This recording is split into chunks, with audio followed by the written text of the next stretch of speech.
এবার বিদেশ থেকে ছেলে জয়কে ভিডিও কল দিলেন অপু বিশ্বাস। মা ছেলের খুনসুটি মুহূর্তেই ভাইরাল। আমাদের অপু বিশ্বাস এখন কোন জায়গায়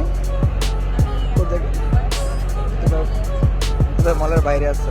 প্রায় এক সপ্তাহের মতো হয়ে গেল চিত্রনায়িকা অপু বিশ্বাস দেশের বাইরে অবস্থান করছেন। একমাত্র ছেলে আব্রাহাম খান জয়কে বাবা শাকিব খানের কাছে রেখে বিদেশে অবস্থান করছেন এই নায়িকা। যে ছেলেকে একটা মুহূর্ত না দেখে থাকতেই পারেন না, সেই ছেলেকে দেশে রেখে অপুকে বিদেশে থাকতে হচ্ছে। মূলত বেশ কয়েকটি প্রোগ্রামে অ্যাটেন্ড হতেই অপু বিশ্বাসের এই বিদেশ আসা। গত কয়েকদিনে সবগুলো প্রোগ্রামই প্রায় শেষ করেছেন। খুব শীঘ্রই দেশে ফিরবেন তিনি। বেশ কয়েকটি দেশে ঘুরে ফিরে সময় কাটাচ্ছেন অপু বিশ্বাস। এদিকে সামাজিক যোগাযোগ মাধ্যমে ভাইরাল হওয়া একটি ভিডিওতে দেখা যাচ্ছে দুবাইয়ের বুর্জ খলিফায় উঠে সুন্দর এই দৃশ্যটি ক্যামেরাবন্দি করছেন অপু বিশ্বাস। আবার আরো একটি দৃশ্যে দেখা যায় দুবাইয়ের বুর্জ খলিফায় উঠে ছেলে আব্রাহাম খান জয়কে ভিডিও কল দিয়েছে এই নায়িকা।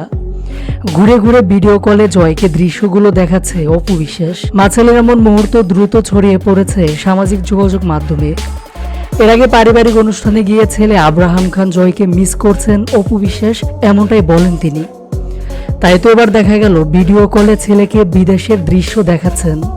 প্রিয় ভিউয়ার্স, বিষয়টি নিয়ে আপনাদের কোনো মন্তব্য থাকলে অবশ্যই কমেন্ট করে জানাবেন।